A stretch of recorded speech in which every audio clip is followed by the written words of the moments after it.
कहानी की शुरुआत में हमें एक लड़की सिमोन भागती हुई दिखाई देती है जो अपना पेपर देने के लिए आती है। वो भागकर सीधा अपने दोस्तों के पास आती है। सिमोन उनसे बात कर ही रही थी, तभी वहाँ उसका डैड फ्रेडरिक भागता हुआ आता है। फ्रेडरिक उसके दोस्तों से कहता है कि जितना जल्दी हो सके यहाँ से किसी दूसरी जगह पर भाग जाओ। फ्रेडरिक अपनी बेटी को वहाँ से भगाकर ले जाने लगता है और कहता है कि कुछ ही देर में एक जहरीली बारिश होने वाली है। फ्रेडरिक अपनी गाड़ी लेकर तेजी से आगे की तरफ बढ़ रहा था। दूसरी तरफ पूरे शहर में काले बादल छा जाते हैं। यहाँ फ्रेडरिक अपनी पूरी फैमिली को लेकर यहाँ से दूर किसी बंकर में जा रहा था ताकि वो सब उस जहरीली बारिश से बच सकें। फ्रेडरिक अपने बेटे से सीट बेल्ट बांधने को कहता है और इसी दौरान उसका ध्यान भटक जाता है, जिससे उसकी गाड़ी दूसरी गाड़ी से टकरा जाती है और देखते ही देखते पूरी रोड वहाँ गाड़ियों से जैम हो जाती है। यहाँ फ्रेडरिक एक आदमी से उसकी गाड़ी आगे से हटाने के लिए कहता है, लेकिन आगे से रोड पूरी तरह बंद हो चुकी थी, इसलिए वो अपनी फैमिली को लेकर वहाँ से निकल पड़ता है और वो सब सीधा जंगल की तरफ भागते हैं। पीछे से उन्हें एक आदमी रोकता है, लेकिन वो किसी की नहीं सुनते और सीधा उस बंकर की तरफ बढ़ते हैं और जल्दी से उस बंकर तक पहुंच जाते हैं। यहाँ फ्रेडरिक जल्दी से अपना फिंगरप्रिंट लगाकर उस बंकर को खोल देता है और सब उसके अंदर चले जाते हैं। जैसे ही वो अंदर जाते हैं, पीछे आसमान से बारिश की पहली बूंद एक पत्ते पर आ गिरती है और तेज बारिश शुरू हो जाती है। बंकर के अंदर आते ही फ्रेडरिक अपनी फैमिली को पूरी तरह सैनिटाइज कर देता है ताकि वो उस जहरीली बारिश से बच सके। तभी फ्रेडरिक अपनी बीवी एलन के हाथ में एक डिवाइस देता है और कहता है कि इस डिवाइस में बंकर से जुड़ी सब मालूमात है। तभी फ्रेडरिक एक सूट पहनकर बाहर जाने के लिए तैयार हो जाता है। जाने से पहले फ्रेडरिक अपनी बेटी सिमोन से कहता है कि मुझे हर हाल में बाहर जाना होगा क्योंकि मैं ही इस जहरीली बारिश को रोक सकता हूँ और अगर इसको रोका ना गया तो कोई भी जिंदा नहीं बचेगा। लेकिन आगे से सिमोन उसे बाहर जाने से मना करती है, लेकिन फ्रेडरिक उसे कहता है कि मैं वादा करता हूँ हर हाल में वापस आऊंगा। वो उसे अपने भाई का ख्याल रखने के लिए कहता है और वहाँ से चला जाता है। उसके जाते ही सिमोन अपने मोबाइल पर देखती है तो वहाँ उसके दोस्त भी मुसीबत में थे क्योंकि उसके दोस्तों के माँ बाप भी उस जहरीली बारिश की वजह से मारे जा चुके थे। ये देखकर वो बहुत घबरा जाती है। इधर एलन बच्चों के लिए चॉकलेट बना रही थी, लेकिन उसके चेहरे और कांपते हुए हाथों से साफ पता चल रहा था कि उसके अंदर भी खौफ बढ़ता जा रहा था। इसी दौरान उस बंकर का दरवाजा जोर जोर से कोई पीटने लगता है। यहाँ एलन उन्हें मना करती है और बताती है कि अगर तुम्हारे डैड होते तो वो खुद अपना फिंगरप्रिंट लगाकर अंदर आ जाते, इसलिए वो उन्हें उस आवाज को नजरअंदाज करने के लिए कहती है। लेकिन आगे से सिमोन अपनी माँ से कहती है कि हमें देखना चाहिए, क्या पता वो हमारे डैड ही हों। इसलिए वो तुरंत आकर उस बंकर का दरवाजा खोल देती है और उसके सामने वही आदमी खड़ा हुआ था जो पहले उन्हें जंगल के अंदर जाने से रोक रहा था। वो आदमी उस बारिश में पूरी तरह भीगकर इन्फेक्टेड हो चुका था और इसी दौरान वो सिमोन के भाई को पकड़कर बाहर खींचता है, लेकिन तभी एलन वहाँ भागकर उस आदमी पर कूद जाती है और इसी दौरान उस जहरीली बारिश की वजह से वो वहाँ तड़पने लगती है। वो दोनों को जल्दी अंदर जाने के लिए कहती है, इसलिए सिमोन तुरंत उस बंकर का दरवाजा बंद कर देती है। अपनी माँ को मरते देखकर वो वहाँ फूट फूट कर रोने लगते हैं क्योंकि अब उनकी माँ उनके बीच नहीं रही। तभी सिमोन अपने डैड को कॉल करती है, लेकिन उसका डैड उसकी कॉल नहीं उठा रहा था, मतलब वो भी किसी खतरे में है। इसके बाद वो अपने भाई को रात के लिए सुला देती है। अगले दिन सिमोन का भाई वही डिवाइस देखता है जो उसके डैड ने उसकी माँ को दी थी। जब सिमोन उसे देखती है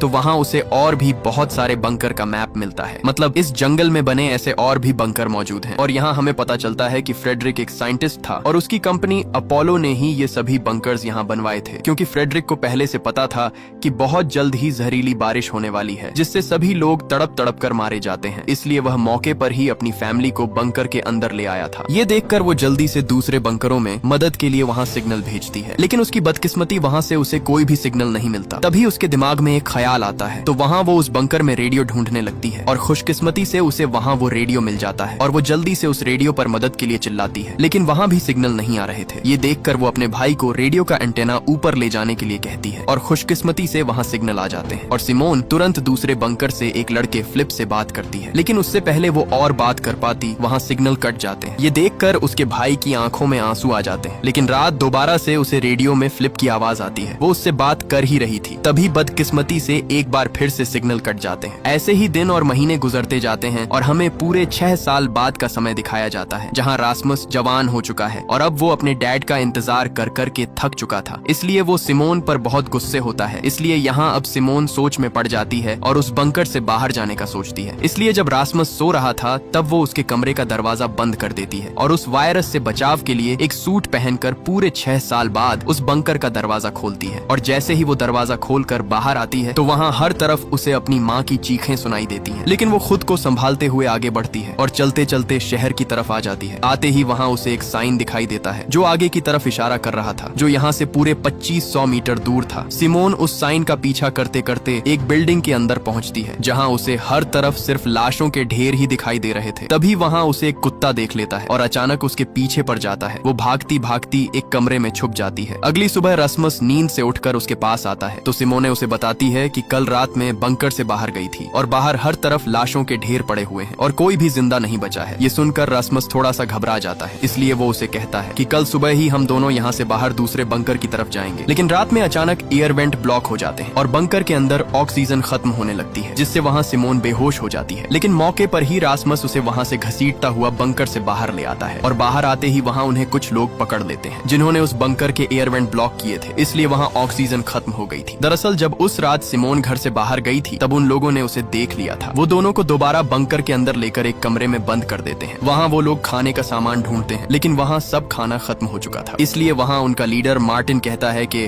उन दोनों को यहीं अकेला सड़ने के लिए छोड़ दो और फिर सब वहाँ से जाने लगते हैं। लेकिन तभी सिमोन वहाँ उसे आवाज लगाती है और उसे बताती है कि मुझे ऐसे और भी बंकरों के बारे में पता है, लेकिन उनकी लोकेशन सिर्फ और सिर्फ मुझे ही पता है और उन बंकरों में ढेर सारा खाना पड़ा हुआ है। ये सुनकर मार्टिन सोच में पड़ जाता है और उन दोनों को अपने ग्रुप में शामिल कर लेता है। इसके बाद वो सब वहाँ से आगे बढ़ते हैं और थक हार कर वो एक जगह पर आराम करते हैं। यहाँ मार्टिन सिमोन को बताता है कि शायद हम ही इस दुनिया में अकेले बचे हैं, क्योंकि बाहर पूरी दुनिया उस जहरीली बारिश की वजह से तबाह हो चुकी है और जो लोग बचे हैं वो एक दूसरे को मार रहे हैं क्योंकि सब खाना खत्म होता जा रहा है। इसलिए मैं वहाँ खाना ढूंढने के लिए आया था और मुझे मजबूरन तुम्हें बंदी बनाना पड़ा। इसके बाद सीन कट होता है और हमें मार्टिन दिखाया जाता है क्योंकि वह सोल्जर था। वहाँ उसे एक औरत को मारने का कहा गया था जो उस बारिश से इन्फेक्टेड हो चुकी थी, लेकिन मार्टिन उस औरत के हाथ में बच्चा देखकर उस पर शूट नहीं कर पाता और उस इन्फेक्टेड औरत की वजह से उसके सारे साथी उस वायरस की चपेट में आ गए और उस औरत के साथ साथ सब मारे जाते हैं। लेकिन वह मौके पर अपनी जान बचाकर वहाँ से भाग निकला था। इसके बाद सीन प्रेजेंट में आता है जहाँ वे सब दूसरे बंकर्स की तरफ बढ़ रहे थे, लेकिन तभी वहाँ मार्टिन को कुछ शिकारी दिखाई देते हैं जिसे देखकर वह तुरंत नीचे छुप जाते हैं। वो शिकारी अपना ड्रोन वहाँ उड़ाते हैं और अचानक उन्हें एक लड़की भागती हुई दिखाई देती है। वो उसे पकड़ने के लिए उसके पीछे भागते हैं। इसी का फायदा उठाकर मार्टिन सबको वहाँ से जाने के लिए कहता है, लेकिन सिमोन उसे मना कर देती है और कहती है कि हमें उस लड़की की जान बचानी चाहिए। इसलिए न चाहते हुए भी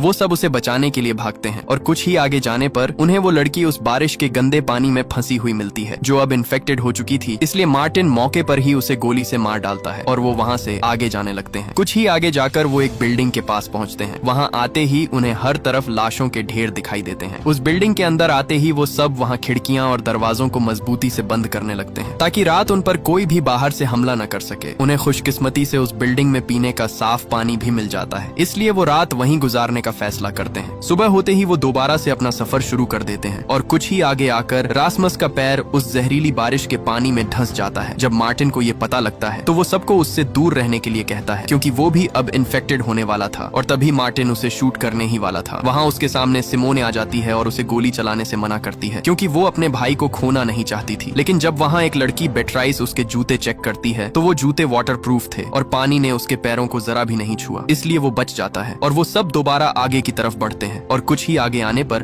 उन्हें वो दूसरा बंकर मिल जाता है। यहाँ सिमोन जल्दी से अपना फिंगरप्रिंट लगाकर उस दरवाजे को खोल देती है। जैसे ही वे अंदर जाते हैं तो वहाँ उन्हें खाने का ढेर सारा सामान मिल जाता है जिससे वे सब कई दिनों के बाद अपना पेट भरते हैं। इधर सिमोन को एक मोबाइल मिलता है जहाँ उसे फ्रेडरिक के बॉस की एक वीडियो मिलती है। उसमें उसका बॉस उसे इमरजेंसी में स्वीडन आने के लिए कह रहा था। वो ये भी बताता है कि तुम ही सिर्फ एक ऐसे इंसान हो जो इस जहरीली बारिश को रोक सकते हो। इसीलिए सिमोन वो वीडियो मार्टिन को दिखाती है और कहती है कि हो ना हो मेरे डैड जरूर स्वीडन में ही होंगे। वो मार्टिन से कहती है कि हमें आज ही स्वीडन चलना चाहिए, लेकिन मार्टिन उसे साफ साफ मना कर देता है और बताता है कि मुझे नहीं लगता कि वहाँ कोई जिंदा होगा क्योंकि हमारे अलावा यहाँ कोई भी नहीं बच पाया। इसलिए वो वहाँ से चला जाता है। लेकिन सिमोन को अभी भी अपने डैड की फिक्र थी, इसलिए वो दोनों बहन भाई उसी दिन वहाँ से आगे की तरफ निकल पड़ते हैं। इधर बिएट्रिस और उसकी दोस्त आकर सिमोन और रास्मस के बारे में पूछती हैं। आगे से मार्टिन उनसे कहता है कि वो दोनों स्वीडन अपने डैड को ढूंढने के लिए निकल गए। ये सुनकर वो दोनों भी मार्टिन को अकेला छोड़कर वहाँ से चले जाते हैं और उन्हें ढूंढने के लिए आगे बढ़ते हैं। कुछ ही आगे आकर वो सिमोन और उसके भाई रास्मस दोनों को ढूंढ लेते हैं। इधर मार्टिन और पैट्रिक ही सिर्फ उस बंकर में अकेले रह जाते हैं, इसलिए मार्टिन बहुत गुस्से में होता है। यहाँ सब दोस्त एक बार फिर से आगे बढ़ते हैं और एक बिल्डिंग में अपना पेट भर के खाना खाते हैं। वो खाना खाकर बैठे ही थे तभी वहाँ वो शिकारी आ जाते हैं, जिसे देखकर वो सब वहाँ से उल्टे पैर भाग निकलते हैं। लेकिन इधर भागते समय सिमोन बाकी दोस्तों से बिछड़ गई थी। वो उन्हें ढूंढते ढूंढते एक जगह आ पहुँचती है जहाँ उसे एक बच्चा खड़ा दिखाई देता है। लेकिन तभी उसे आसमान पर घने काले बादल बढ़ते हुए दिखाई देते हैं, इसीलिए वो उस बच्चे को लेकर वहाँ से भाग जाती है। वो बच्चा वहाँ भूख खत्म करने के लिए गोलियां लेने लगता है, लेकिन तभी सिमोन उसे कुछ खाना दे देती है और और इसी दौरान उस बच्चे का बाप वहाँ आ जाता है और वो सिमोन को शिकारी समझकर अपना बच्चा लेकर वहाँ से चला जाता है। और जैसे ही वो बाहर आता है वहाँ उसे वो शिकारी घेर लेते हैं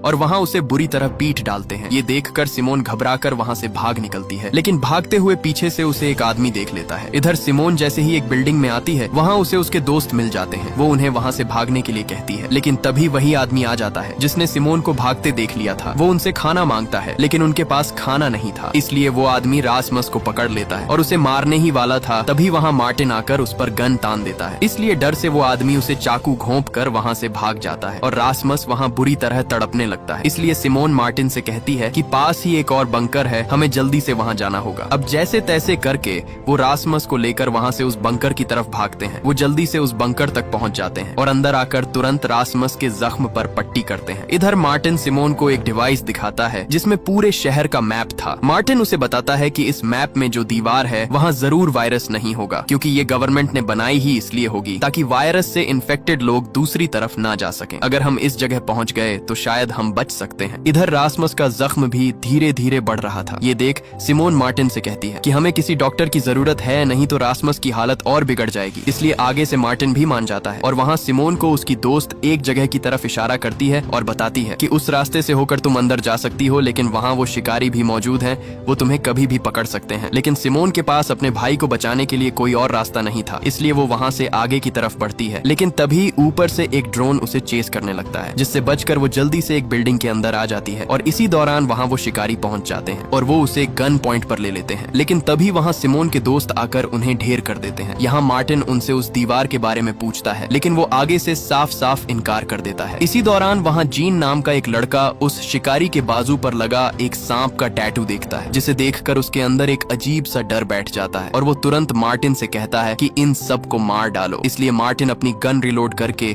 उन्हें वहीं पर मार डालता है और वो सब रासमस को वहाँ से लेकर उसी डॉक्टर की तरफ बढ़ते हैं। वो आगे बढ़ ही रहे थे, तभी वहाँ जीन के दिमाग में उसी टैटू के बारे में ख्याल आता है। इसी के साथ सीन फ्लैशबैक में जाता है, जहाँ जीन एक घर पर रह रहा था। वहाँ 3 लोग थे, जिनमें एक छोटी लड़की और उसकी माँ और पिता थे। क्योंकि जीन की माँ और पिता उस वायरस से मारे गए थे, इसलिए उसे एक घर में पनाह मिल गई थी। एक दिन जब जीन उस घर में काम कर रहा था, तभी वहाँ शिकारियों की एक गाड़ी आती है। तब वो उस लड़की का बाप जाकर बाहर देखता है, तो वो शिकारी उससे कोई बात पूछते हैं, लेकिन वो आगे से मना कर देता है और बात न बताने पर वो उसे वहीं पर गोली मार डालते हैं। इधर जीन भी उन्हें एक सुराख से देख रहा था। तभी वहाँ उसे वही आदमी दिखाई देता है जिसके हाथ में सांप वाला टैटू छपा हुआ था। ये देखकर जीन उस लड़की का मुंह जोर से दबाकर बंद कर देता है ताकि उसकी आवाज वो शिकारी न सुन ले। इसी दौरान वो शिकारी उस लड़की की माँ को भी पकड़कर वहाँ से ले जाते हैं। जब वो चले जाते हैं तब जीन उस लड़की के मुंह से हाथ हटा देता है, लेकिन जब वो देखता है तो वहाँ वो लड़की अपना दम तोड़ चुकी थी। ये देखकर जीन अंदर से पूरी तरह टूट जाता है। इसके बाद सीन प्रेजेंट में आता है, जहाँ वे सब एक जगह पर पहुँचते हैं। वहाँ वे ड्रोन की मदद से उस डॉक्टर के घर का पता लगाते हैं और पता लगाकर वो उस डॉक्टर के घर तक पहुँच जाते हैं और तभी वो उस डॉक्टर के घर का दरवाजा खटखटाते हैं। तभी वो डॉक्टर बाहर निकलकर उन पर गन तान देती है, लेकिन जैसे तैसे करके सिमोन उसे शांत करती है और मौके पर ही मार्टिन उसे सब कुछ बता देता है कि उन्हें उसकी मदद की बहुत जरूरत है। इसलिए वो उनकी मदद के लिए तैयार हो जाती है और वो डॉक्टर रासमस के जख्म पर टांके लगा देती है। इसी दौरान वो उसे बताती है कि रासमस का जख्म अभी पूरी तरह ठीक नहीं हुआ, इसलिए हमें इसे टेटेनस का इंजेक्शन लगाना होगा। वो उनसे कहती है कि इंजेक्शन के लिए हमें एक बंकर में जाना होगा